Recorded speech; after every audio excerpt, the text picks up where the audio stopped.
Ben McKee and Rucker Go Vols 24/7 here inside of Thompson Bowling Arena at Food City Center, where Tennessee beat Syracuse 96 to Yeah. 70 in the SEC ACC Challenge.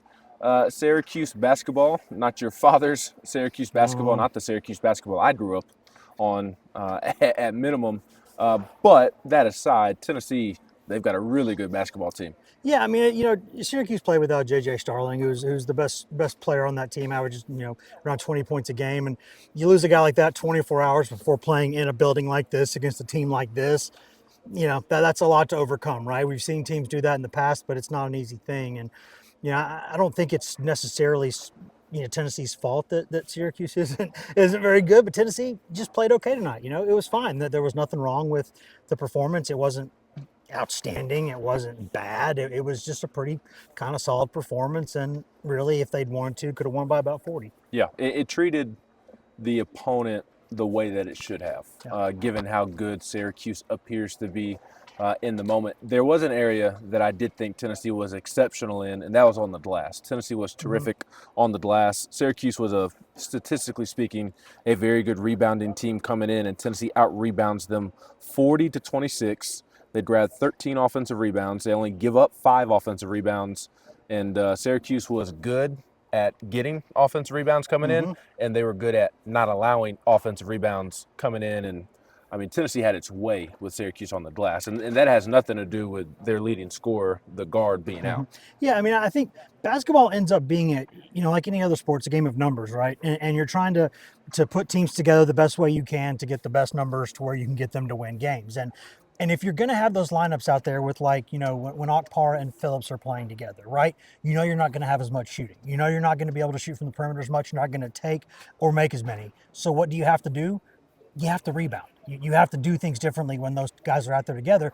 And if you do those things, then they can be out there together. And on a night where I think Milicic was going to have a big night if it wasn't for foul trouble. I mean, he was very active and had a double-double despite playing like 18 minutes or whatever. But he couldn't play a lot because of the foul trouble. So you're going to have the two big guys out there more often together. And when they do that and they rebound like that and they have that much energy and score around the bucket that much, you can get away with it. Yeah, you talk about Cade Phillips. I love what Cade and Jordan Gainey are giving this team off the bench. I mean, Cade does all the little things that you absolutely adore if you're a basketball coach, and the things that don't show up as much in the box score. Obviously, the rebounds do, and the block shots do, and whatnot. But he's a connector. He's a fix-it player, as Rick Barnes has talked about during his tenure with guys like Yves Pons and Jemai Meshack. Cade Phillips is the next one that fits that mold, and Jordan Gainey just looks so smooth this season. He looks so comfortable, aggressive offensively, defensively, getting where he needs to be when he needs to be there, getting to the rim, rebounding, playing great defense, making shots, 2 of 4 from 3 tonight. I mean, there's things will pop up, but right now there's not a lot of flaws about this basketball team. They play efficient offense as well as anybody in the country. They play efficient defense as well as anybody in the country. They have experience, they have depth, they rebound, and they have a big-time punch off the bench with what Gainey and Phillips are giving them right now. Yeah, you think of you don't have to do everything the exact same way all the time, but in sports, but energy guys off the bench in basketball are almost always a good bet, right? That there's a reason why that's been tried and true for generations. It's because energy guys off the bench are so valuable. It's not like you want the starters to not be energetic, but when you bring a real energy drink kind of guy off the bench, that's great. And Tennessee's got a couple of them. And I'll tell you, Gainey to me is a guy who I think he could be like the number 1 or number 2 scorer on a ranked basketball team.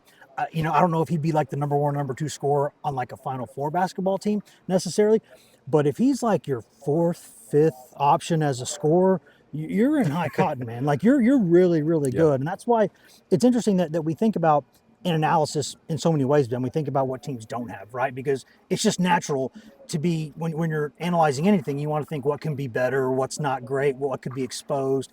The fact is, we could do that with this team, and there are some things it doesn't have, but there are so many more things that it does have. And like you said, Phillips and Gainey, when they play like that off the bench, man, that's a tough team to beat, especially here. Absolutely. So we'll continue to learn about this basketball team. They'll be back in action a week from tonight in Madison Square Garden against Miami in the Jimmy V Classic.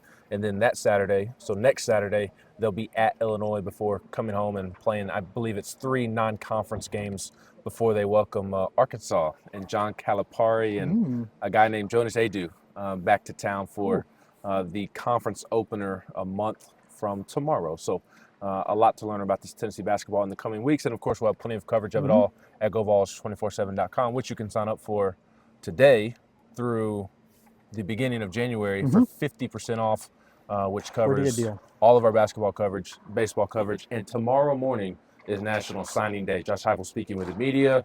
Tennessee's going to play a playoff game. We'll see where that is at. But all things Tennessee covered at GoVols247.com, and you can do so at half price right now. He's Wes Rucker. I'm Ben McKee.